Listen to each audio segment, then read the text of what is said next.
ശാന്തി. 27/9/25 ബാബു പറയുന്നു, മധുരമായ കുട്ടികളെ, നിങ്ങൾ ഇപ്പോൾ സത്യമായ പാഠശാലയിൽ ഇരിക്കുന്നു. ഇത് സത്സംഗവുമാണ്. ഇവിടെ നിങ്ങൾക്ക് സത്യമായ പിതാവിൻ്റെ സംഘം ലഭിച്ചിരിക്കുന്നു. ആ ഒന്ന് മറുതീരത്ത് എത്തിക്കുന്നു. ചോദ്യം: കർമ്മ കണക്കുകളുടെ കളിയിൽ മനുഷ്യരുടെ വിവേകവും നിങ്ങളുടെ വിവേകവും തമ്മിൽ ഏതൊരു വ്യത്യാസമാണുള്ളത്? ഉത്തരം: മനുഷ്യർ മനസ്സിലാക്കുന്നു, ഇത് ദുഃഖത്തിൻ്റെയും സുഖത്തിൻ്റെയും കളിയാണ് നടക്കുന്നത്. ഈ ദുഃഖവും സുഖവും എല്ലാം പരമാത്മാവ് തന്നെയാണ് തരുന്നത്. കുട്ടികളായ നിങ്ങൾ മനസ്സിലാക്കുന്നു, ഇത് ഓരോരുത്തരുടെയും കർമ്മങ്ങളുടെ കണക്കിൻ്റെ കളിയാണ്. ബാബ ആർക്കും തന്നെ ദുഃഖം നൽകുന്നില്ല. ആ ഒന്ന് വരുന്നത് തന്നെ സുഖത്തിൻ്റെ വഴി പറഞ്ഞു തരാനാണ്. ബാബ പറയുന്നു, കുട്ടികളെ, ഞാൻ ആരെയും ദുഃഖിപ്പിച്ചിട്ടില്ല. ഇതാകട്ടെ നിങ്ങളുടെ തന്നെ കർമ്മങ്ങളുടെ ഫലമാണ്. ഗീതം: ഈ പാപത്തിൻ്റെ ലോകത്ത് നിന്നും കൊണ്ടുപോകൂ. ഓം ശാന്തി. മധുരമധുരമായ ആത്മീയ കുട്ടികൾ, ഗീതം കേട്ടു. ആരെയാണ് വിളിക്കുന്നത്? ബാബയെ. ബാബ വന്ന് ഈ പാപത്തിൻ്റെ കലിയുഗി ലോകത്തിൽ നിന്നും സത്യയുഗി പുണ്യത്തിൻ്റെ ലോകത്തിലേക്ക് കൊണ്ടുപോകൂ. ഇപ്പോൾ ജീവാത്മാക്കളെല്ലാം കലിയുഗിയാണ്. അവരുടെ ബുദ്ധി മുകളിലേക്ക് പോകുന്നു. ബാബ പറയുന്നു, ഞാൻ ആരാണോ എങ്ങനെയാണോ അതേപോലെ ആരും അറിയുന്നില്ല. ഋഷിമുനിമാരും മറ്റും പറയുന്നു, നമ്മൾ രചയിതാവിനെ, യജമാനനെ, അതായത് പരിധിയില്ലാത്ത ബാബയെയും ആ ഒന്നിൻ്റെ പരിധിയില്ലാത്ത രചനയുടെ ആദിമധ്യ അന്ത്യത്തെ അറിയുന്നില്ല. ആത്മാക്കൾ എവിടെ നിവസിക്കുന്നു അതാണ് ബ്രഹ്മ മഹത്തത്വം. അവിടെ സൂര്യചന്ദ്രന്മാർ ഉണ്ടായിരിക്കുന്നില്ല. മൂലവതനത്തിലുമില്ല, സൂക്ഷ്മവതനത്തിലുമില്ല. ബാക്കി ഈ അരങ്ങിൽ വിളക്കുകളും മറ്റും വേണമല്ലോ. അപ്പോൾ ഈ അരങ്ങിന് വൈദ്യുതി ലഭിക്കുന്നത് രാത്രിയിൽ ചന്ദ്ര നക്ഷത്രങ്ങളിൽ നിന്നും പകൽ സൂര്യനിൽ നിന്നുമാണ്. ഇവയാണ് വിളക്കുകൾ. ഈ വിളക്കുകൾ ഉണ്ടായിരിക്കുമ്പോഴും അന്ധകാരം എന്ന് പറയുന്നു. രാത്രിയിൽ വീണ്ടും വിളക്ക് കത്തിക്കേണ്ടി വരുന്നു. സത്യത്രേതായുഗത്തെ പകൽ എന്ന് പറയുന്നു. ഭക്തിമാർഗത്തെ രാത്രി എന്നും പറയുന്നു. ഇതും വിവേകത്തിൻ്റെ കാര്യമാണ്. പുതിയ ലോകം തന്നെയാണ് പിന്നീട് പഴയത് തീർച്ചയായും ആകുന്നത്. വീണ്ടും പുതിയതാകും. അപ്പോൾ പഴയതിൻ്റെ വിനാശം തീർച്ചയായും ഉണ്ടാകും. ഇതാണ് പരിധിയില്ലാത്ത ലോകം. കെട്ടിടങ്ങളും ചിലത് വളരെ വലുതായിരിക്കും, രാജാക്കന്മാരുടെയും മറ്റും. ഇതാണ് പരിധിയില്ലാത്ത വീട്, അരങ്ങ് അഥവാ സ്റ്റേജ്. ഇതിനെ കർമ്മക്ഷേത്രം എന്നും പറയുന്നു.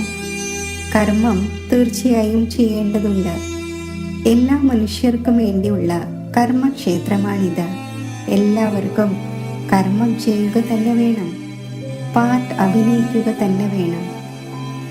ഓരോ ആത്മാവിനും മുൻകൂട്ടി തന്നെ പാർട്ട് ലഭിച്ചിട്ടുണ്ട്. നിങ്ങളിലും ചിലരുണ്ട്. അവർക്ക് ഈ കാര്യങ്ങൾ നല്ല രീതിയിൽ മനസ്സിലാക്കുവാൻ സാധിക്കുന്നു. വാസ്തവത്തിൽ ഇത് ഗീതാ പാഠശാലയാണ്. പാഠശാലയിൽ എപ്പോഴെങ്കിലും വൃദ്ധരോ മറ്റോ പഠിക്കാറുണ്ടോ? ഇവിടെയാണെങ്കിൽ വൃദ്ധരും യുവാക്കളും എല്ലാം പഠിക്കുന്നു. വേദങ്ങളുടെ പാഠശാല എന്ന് പറയുകയില്ല. അവിടെ ഒരു എയിം ഓബ്ജക്റ്റും ഉണ്ടായിരിക്കുന്നില്ല. നമ്മൾ ഇത്രയും വേദശാസ്ത്രങ്ങളും മറ്റും പഠിക്കുന്നു. ഇതിലൂടെ എന്തായി മാറും എന്ന് അവർ അറിയുന്നില്ല. ഏതൊരു സത്സംഗമായാലും എയിം ഓബ്ജക്റ്റ് ഒന്നും തന്നെയില്ല. ഇപ്പോൾ അതിനെ സത്സംഗം എന്ന് പറയുന്നതിൽ ലജ്ജ തോന്നുന്നു. സത് എന്ന് പറയുന്നത് ഒരു ബാബ തന്നെയാണ്. ആ ഒന്നിനെ കുറിച്ചാണ് പറയുന്നത്. നല്ല കൂട്ടുകെട്ട് അക്കരെ എത്തിക്കും, മോശമായ കൂട്ടുകെട്ട് മുക്കി താഴ്ത്തും എന്ന്. മോശമായ കൂട്ടുകെട്ട് കലിയുഗി മനുഷ്യരുടേതാണ്. സത്യത്തിന്റെ കൂട്ടുകെട്ട് ഒന്നു മാത്രമാണ്. ഇപ്പോൾ നിങ്ങൾക്ക് അതിശയം തോന്നുന്നു. മുഴുവൻ സൃഷ്ടിയുടെയും ആദി മധ്യ അന്ത്യത്തിന്റെ ജ്ഞാനം എങ്ങനെയാണ് ബാബ നൽകുന്നത്? നിങ്ങൾക്ക് സന്തോഷമുണ്ടാകേണ്ടതാണ്. നിങ്ങൾ സത്യമായ പാഠശാലയിൽ ഇരിക്കുന്നു. ബാക്കിയെല്ലാം അസത്യ പാഠശാലകളാണ്. ആ സത്സംഗങ്ങൾ ആദിയായയിൽ നിന്നും ഒന്നും തന്നെ ആയി വരുന്നില്ല. സ്കൂൾ, കോളേജ് ആദിയായവയിൽ നിന്നും എന്തെങ്കിലുമൊക്കെ ആയി വരുന്നു. കാരണം പഠിക്കുന്നുണ്ട്. ബാക്കി എവിടെയും പഠനമില്ല. സത്സംഗത്തെ പഠനം എന്ന് പറയുകയില്ല. ശാസ്ത്രങ്ങളും മറ്റും പഠിച്ച് പിന്നെ കട തുറന്ന് ഇരിക്കുന്നു, ധനം സമ്പാദിക്കുന്നു. ഗ്രന്ഥം അല്പം പഠിച്ച് ഗുരുദ്വാര തുറന്നിരിക്കുന്നു.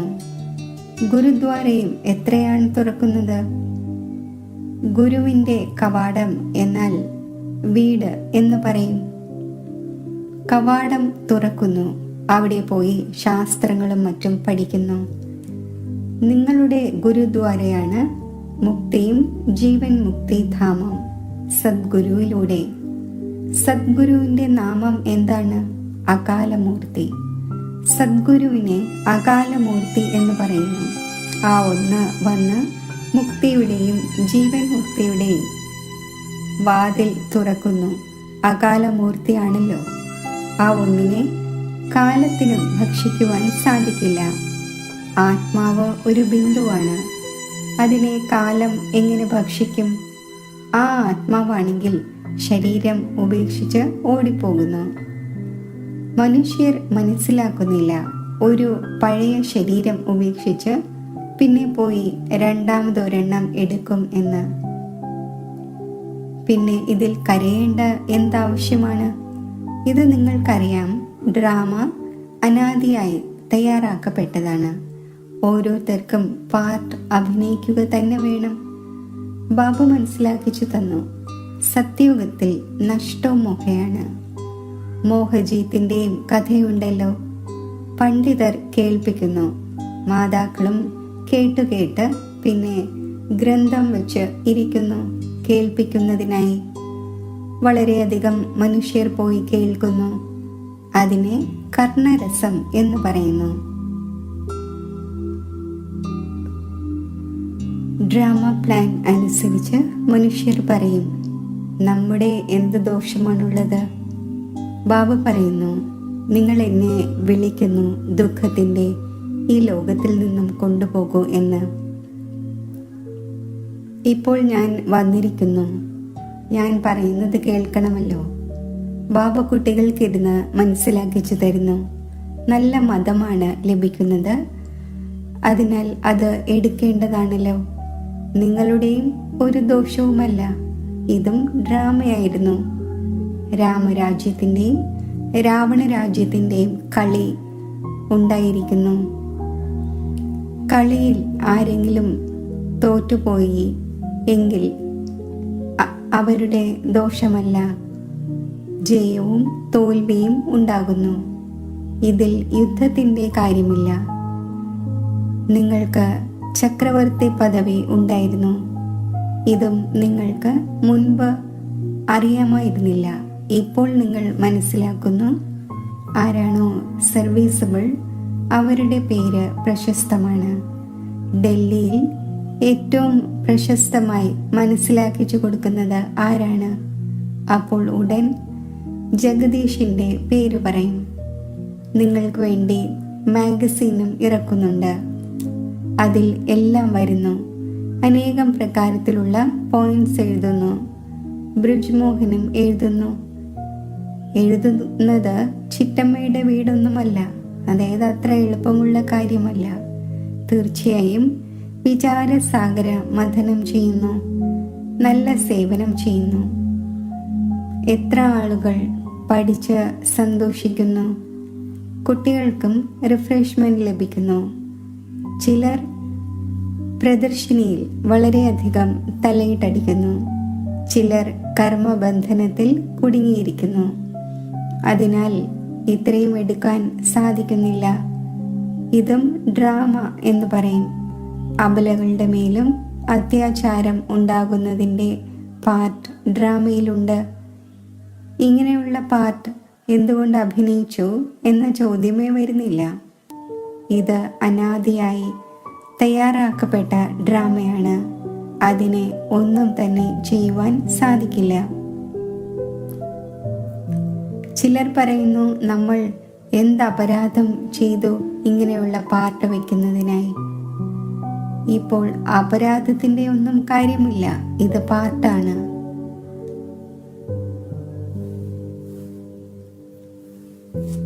അബലകൾ ചിലരാണെങ്കിൽ നിമിത്തമാകും അവരുടെ മേൽ ഉപദ്രവങ്ങൾ ഉണ്ടാകുന്നു. ഇങ്ങനെയുള്ള എല്ലാവരും പിന്നെ പറയും, നമുക്ക് ഈ പാർട്ട് എന്തുകൊണ്ടാണ്? ഇങ്ങനെ പാടില്ല. ഇത് മുൻകൂട്ടി തയ്യാറാക്കപ്പെട്ട നാടകമാണ്. പുരുഷന്മാരിലും അത്യാചാരം ഉണ്ടാകുന്നു. ഈ കാര്യങ്ങളിൽ സഹനശീലത എത്ര വയ്ക്കേണ്ടി വരുന്നു? വളരെയധികം സഹനശീലത ആവശ്യമാണ്. മായയുടെ വിഘ്നങ്ങളും വളരെയധികം ഉണ്ടാകും. വിശ്വത്തിൻ്റെ ചക്രവർത്തി പദവിയാണ് എടുക്കുന്നത്. അപ്പോൾ കുറച്ച് പ്രയത്നിക്കേണ്ടി വരും. ഡ്രാമയിൽ ആപത്തുകളും കുഴപ്പങ്ങളും എത്രയാണുള്ളത്? അബലകളുടെ മേൽ അത്യാചാരം എന്ന് എഴുതപ്പെട്ടിട്ടുണ്ട്. രക്തത്തിൻ്റെ നദികളും ഒഴുകും. എവിടെയും സേഫ്റ്റി ഉണ്ടായിരിക്കുകയില്ല. ഇപ്പോഴാണെങ്കിൽ രാവിലെ ക്ലാസ്സിലും മറ്റും പോകുന്നു സെന്റേഴ്സിലേക്ക്. അങ്ങനെയുള്ള ഒരു സമയം വരും, നിങ്ങൾക്ക് പുറത്തേക്ക് ഇറങ്ങുവാൻ സാധിക്കില്ല. ദിനം പ്രതിദിനം ലോകം കേടായിക്കൊണ്ടിരിക്കുന്നു. കേടാവുകയും വേണം. ദുഃഖത്തിൻ്റെ ദിനങ്ങൾ വളരെ ശക്തിയോടെ വരും. രോഗത്തിലും മറ്റും ദുഃഖമുണ്ടാകുമ്പോൾ പിന്നെ ഭഗവാനെ ഓർമ്മിക്കുന്നു, വിളിക്കുന്നു. ഇപ്പോൾ നിങ്ങൾക്കറിയാം, ബാക്കി കുറച്ച് ദിവസങ്ങളാണുള്ളത്. പിന്നെ നമ്മൾ തൻ്റെ ശാന്തിധാമത്തിലേക്കും സുഖധാമത്തിലേക്കും തീർച്ചയായും പോകും. ലോകത്തുള്ളവർക്ക് ഇതും അറിയില്ല. ഇപ്പോൾ കുട്ടികളായ നിങ്ങൾ ഫീൽ ചെയ്യുന്നുണ്ടല്ലോ. ഇപ്പോൾ ബാബയെ പൂർണ്ണ രീതിയിൽ അറിഞ്ഞു കഴിഞ്ഞു. പരമാത്മാവ് ലിംഗമാണ് എന്ന് എല്ലാവരും മനസ്സിലാക്കുന്നു. ശിവലിംഗത്തിൻ്റെ പൂജയും ചെയ്യുന്നു. നിങ്ങൾ ശിവക്ഷേത്രങ്ങളിൽ പോകുമായിരുന്നു. ശിവലിംഗം എന്ത് വസ്തുവാണ് എന്ന് എപ്പോഴെങ്കിലും ചിന്തിച്ചിരുന്നോ? തീർച്ചയായും ഇത് ജഡമാണ്. അപ്പോൾ ചൈതന്യവും ഉണ്ടാകും. ഇതപ്പോൾ എന്താണ്? ഭഗവാൻ രചയിതാവാണ്, മുകളിലാണ്. ഭഗവാന്റെ അടയാളം കേവലം പൂജിക്കുന്നതിന് വേണ്ടിയാണ്. പൂജ്യരാകുമ്പോൾ പിന്നെ ഈ വസ്തുക്കൾ ഉണ്ടായിരിക്കുകയില്ല. ശിവകാശിയിലെ ക്ഷേത്രത്തിൽ പോകുന്നു. ഭഗവാൻ നിരാകാരനാണ് എന്ന് ആർക്കും അറിയില്ല. നമ്മൾ ആ ഒന്നിൻ്റെ കുട്ടികളാണ്. ബാബയുടെ കുട്ടികളായിട്ട് പിന്നെ നമ്മൾ എന്തുകൊണ്ട് ദുഃഖിതരായിരിക്കുന്നു?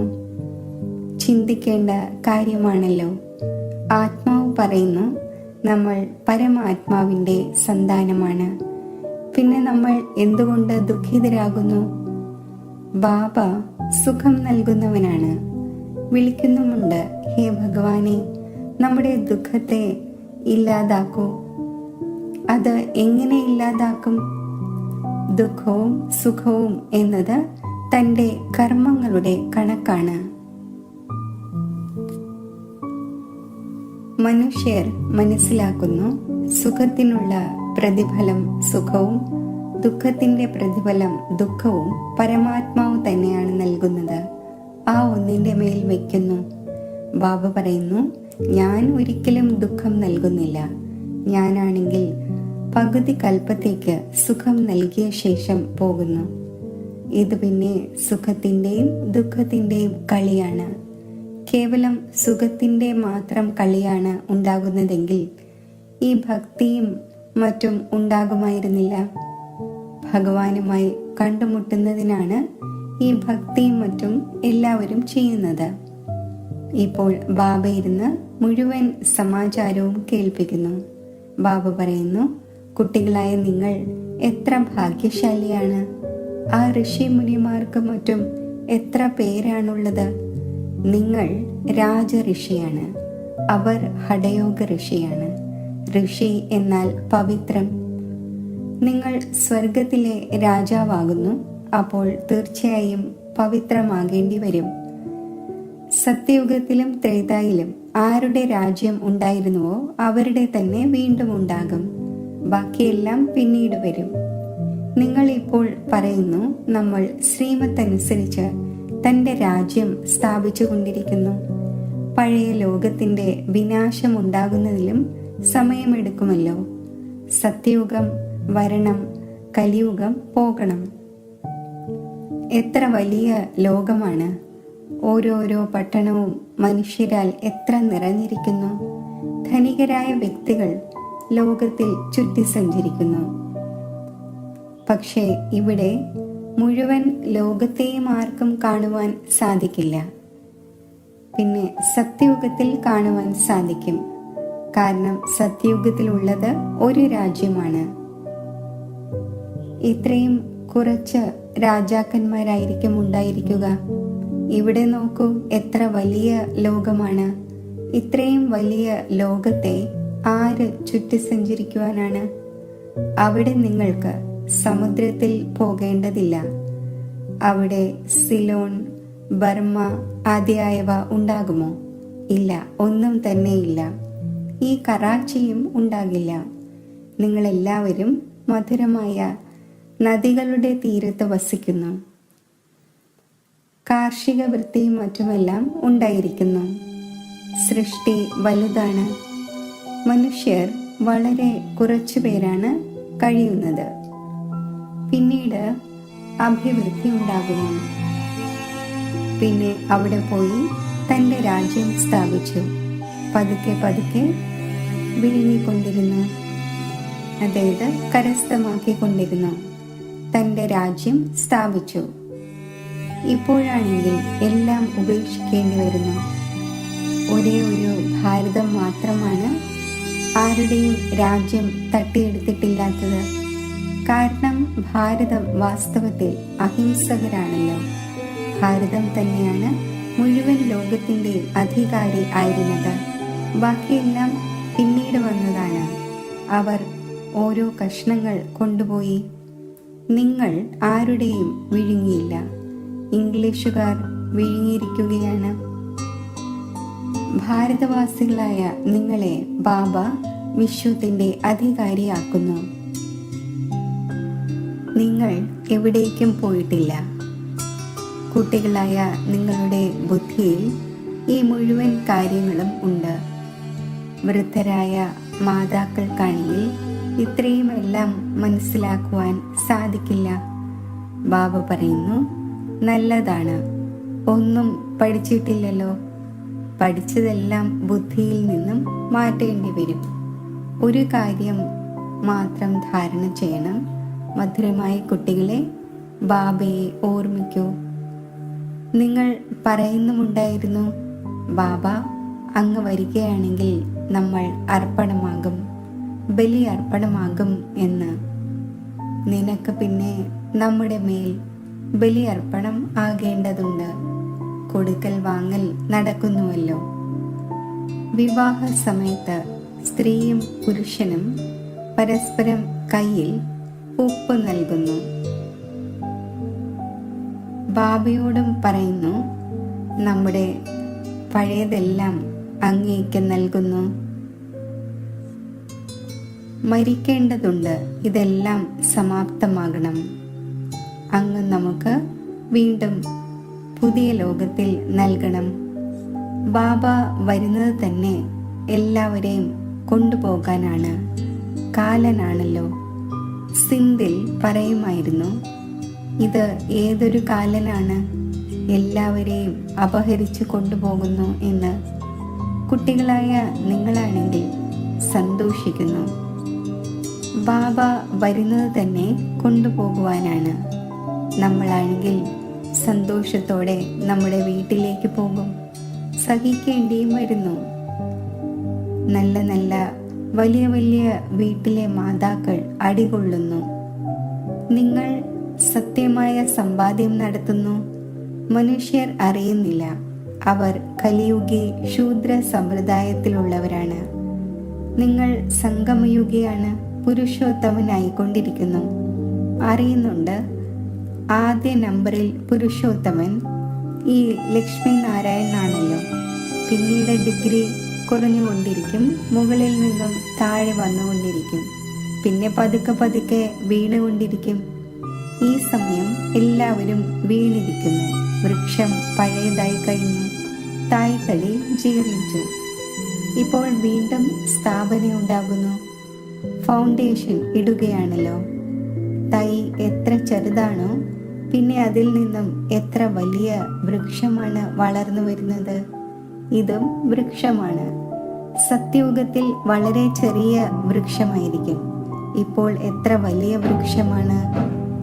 മനുഷ്യ സൃഷ്ടിയുടെ എത്ര വെറൈറ്റി പുഷ്പങ്ങളാണ്. ഒരു വൃക്ഷത്തിൽ തന്നെ എത്ര വെറൈറ്റിയാണ്. അനേകം വെറൈറ്റി ധർമ്മങ്ങളുടെ വൃക്ഷമാണ് മനുഷ്യരുടേത്. ഒരു മുഖം പോലെയല്ല മറ്റൊരാളുടേത്. തയ്യാറാക്കപ്പെട്ട ഡ്രാമയാണല്ലോ.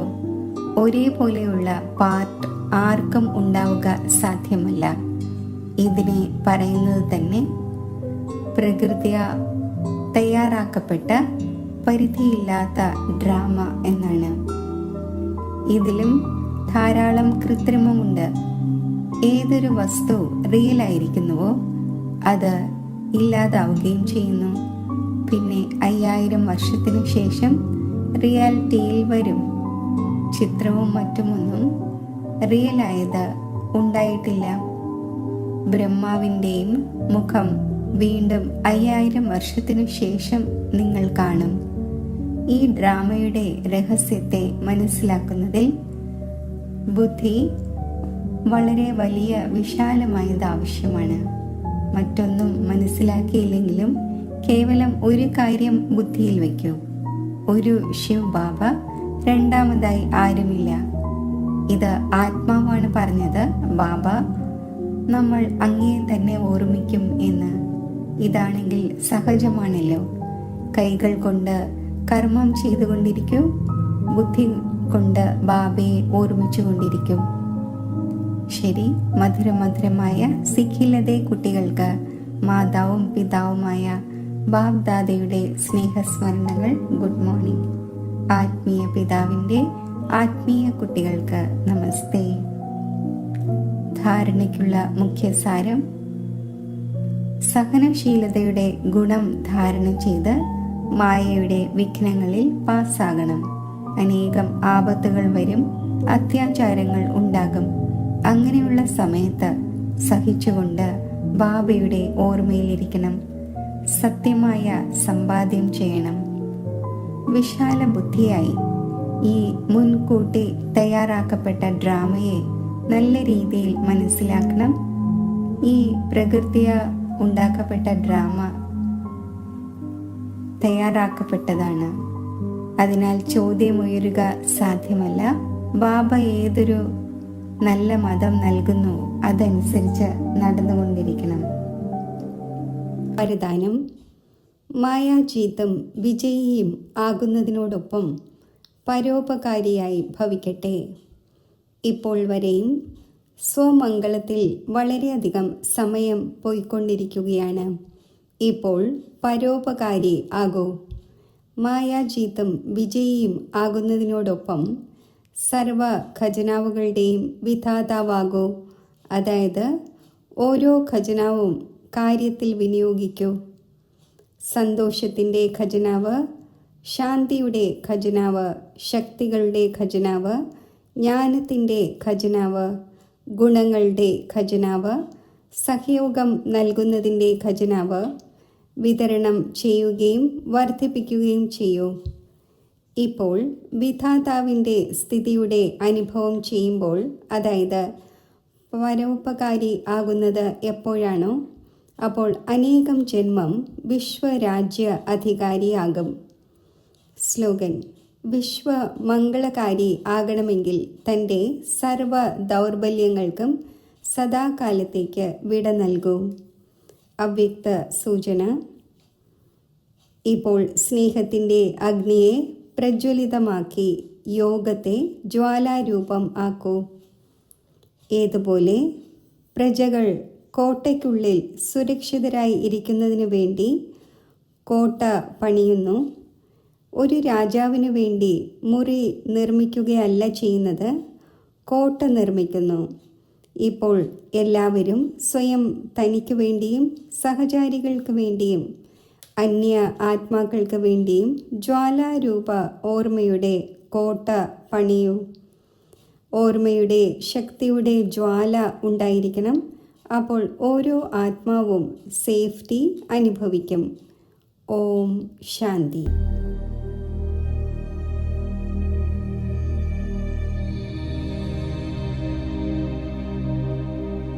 ഞാൻ ശാന്തസ്വരൂപ ആത്മാവാണ്. ശാന്തത എൻ്റെ നൈസർഗിക ഗുണമാണ്.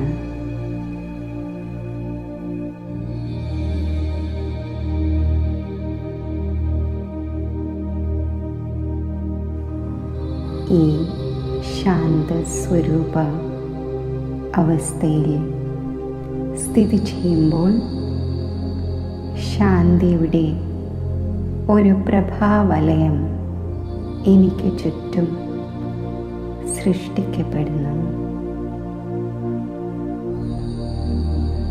എന്നിൽ നിന്നും ശാന്തിയുടെ പ്രകാശവീചികൾ നാനാ ദിശകളിലേക്കും വ്യാപിച്ചുകൊണ്ടിരിക്കുന്നു.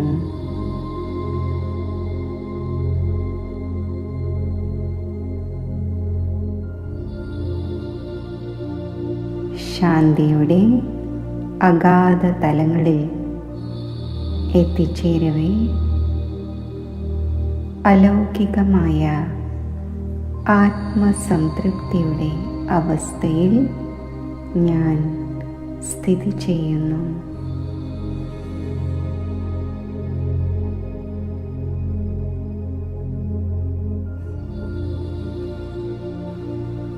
ആത്മാനുഭൂതിയുടെ ആഴങ്ങളിൽ സ്ഥിതി ചെയ്യുമ്പോൾ ശിവബാബയുടെ ദിവ്യ സാന്നിധ്യം എനിക്ക് അനുഭവപ്പെടുന്നു.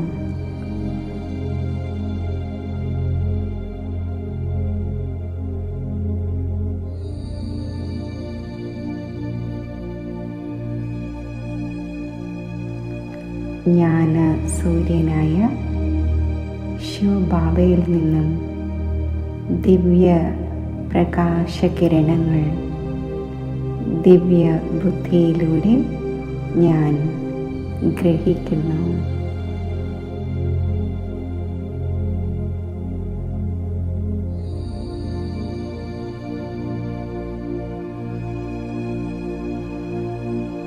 ശാന്തിയുടെയും പവിത്രതയുടെയും ശക്തി എന്നിൽ നിറയുന്നു.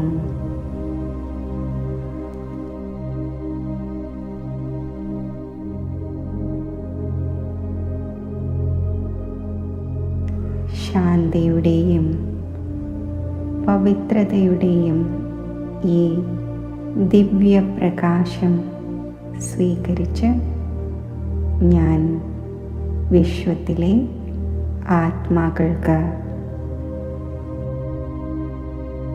ദാനം ചെയ്യുന്നു.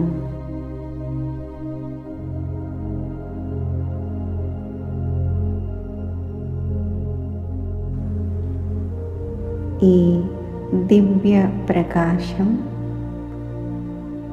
സമസ്ത വിശ്വത്തിലെ ആത്മാക്കളെയും സ്പർശിക്കുമ്പോൾ അവരും ശാന്ത സ്വരൂപ അവസ്ഥയിൽ സ്ഥിരത കൈവരിക്കുന്നു.